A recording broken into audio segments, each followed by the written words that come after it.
കനത്ത ചൂടിനെ തുടർന്ന് യൂറോപ്പിൽ മരണം 1300 കടന്നു എന്നാണ് റിപ്പോർട്ടുകൾ.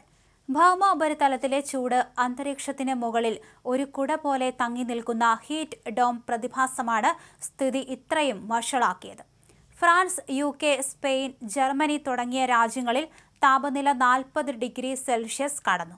ഫ്രാൻസിൽ ചിലയിടങ്ങളിൽ 43 ഡിഗ്രിയും UKയിൽ ജൂൺ മാസത്തിലെ റെക്കോർഡ് ചൂടായ 36.1 ഡിഗ്രിയും രേഖപ്പെടുത്തി. സൈപ്രസിൽ കാറിനുള്ളിൽ കുടുങ്ങി ബൾഗേറിയക്കാരായ 2 കുട്ടികളും പോളണ്ടിൽ ബൈക്ക് മാരത്തണിൽ പങ്കെടുക്കുന്നതിനിടെ 2 സൈക്ലിസ്റ്റുകളും ചൂട് താങ്ങാനാവാതെ മരണപ്പെട്ടു. കാലാവസ്ഥാ ഗവേഷണ സംഘടനയായ ക്ലൈമറ്റ് സെൻട്രൽ വ്യക്തമാക്കുന്നത് അനുസരിച്ച് 1970കളെ അപേക്ഷിച്ച് ലോകമെമ്പാടും ഇത്തരം കഠിനമായ ചൂട് അനുഭവപ്പെടുന്ന ദിവസങ്ങളുടെ എണ്ണം ഇരട്ടിയായി വർദ്ധിച്ചിട്ടുണ്ട്. ജനങ്ങൾ ചൂടിൽ നിന്ന് രക്ഷപ്പെടാൻ നദികളിലും തടാകങ്ങളിലും കടലിലുമൊക്കെ അഭയം തേടുകയാണ്. യൂറോപ്പിന് പുറമെ US, ഓസ്ട്രേലിയ, ഗൾഫ് മേഖലകൾ, ആഫ്രിക്ക എന്നിവിടങ്ങളിലും ഉഷ്ണതരംഗം പിടിമുറുക്കുന്നുണ്ട്. ഉഷ്ണതരംഗത്തെ നിശബ്ദ കൊലയാളി എന്നാണ് ലോകാരോഗ്യ സംഘടന വിശേഷിപ്പിച്ചത്.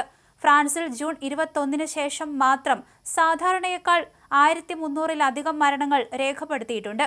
ഇതിൽ ഭൂരിഭാഗവും 65 വയസ്സിന് മുകളിൽ പ്രായമുള്ളവരാണ്. സ്വകാര്യ വീടുകളിലും കെയർ ഹോമുകളിലും കഴിയുന്ന പ്രായമായവരാണ് ചൂടിന്റെ പ്രധാന ഇരകൾ. വീടുകളിൽ വച്ച് മരിച്ചവരുടെ എണ്ണത്തിൽ മാത്രം 40% വർധനവാണ് ഉണ്ടായത്. ചൂട് കൂടിയതോടെ ആശുപത്രികൾ രോഗികളാൽ നിറഞ്ഞു. പാരീസിലെ എമർജൻസി വിഭാഗങ്ങളിൽ എത്തുന്ന രോഗികളുടെ എണ്ണത്തിൽ 1/3 വർധനവാണ് ഉണ്ടായത്. മെഡിക്കൽ ഡിസ്ചാർജ് സെന്ററുകളിലേക്കുള്ള കോളുകൾ 80% വർദ്ധിച്ചതോടെ പാരീസിലെ 38 ആശുപത്രികളിൽ അടിയന്തര പദ്ധതികൾ സജീവമാക്കി. ചൂട് താങ്ങാനാകാതെ പാരീസ് പ്രൈഡ് മാർച്ചും പ്രമുഖ സംഗീതോത്സവങ്ങളും റദ്ദാക്കിയിട്ടുണ്ട്. അതേസമയം വരും ദിവസങ്ങളിൽ ഫ്രാൻസ്, ജർമ്മനി തുടങ്ങി പടിഞ്ഞാറൻ യൂറോപ്യൻ രാജ്യങ്ങളിൽ ഇടിമിന്നലോട് കൂടിയ മഴ പെയ്യുമെന്നും ചൂടിന് അല്പം ശമനമുണ്ടാകുമെന്നും പ്രവചനമുണ്ടെങ്കിലും ഉഷ്ണതരംഗം ഇപ്പോൾ മധ്യ യൂറോപ്പിലേക്കും നീങ്ങുകയാണ്. അതേസമയം കനത്ത ചൂടിനെ തുടർന്ന് പലയിടത്തും സ്കൂളുകൾ അടച്ചു. നെതർലൻഡിലെ ഡെഫ്കോൺ 1 മ്യൂസിക് ഫെസ്റ്റിവൽ റദ്ദാക്കി. പാരീസിൽ മദ്യപാനത്തിന് നിയന്ത്രണം ഏർപ്പെടുത്തുകയും പ്രൈഡ് മാർച്ച് റദ്ദാക്കുകയും ചെയ്തു.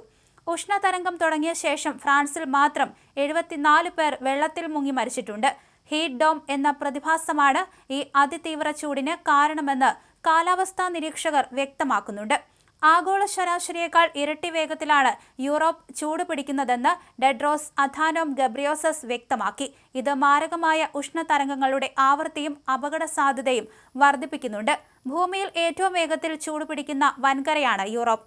ഇപ്പോൾ 150 ദശലക്ഷം ആളുകൾ കടുത്ത ചൂടിലാണ് ജീവിക്കുന്നത്. 100 കണക്കിന് ആളുകൾ മരിച്ചിട്ടുണ്ട്. സ്കൂളുകൾ അടച്ചുപൂട്ടി, പവർ ഗ്രിഡുകൾ തകരാറിലാകുന്നു എന്ന് അദ്ദേഹം പറഞ്ഞു.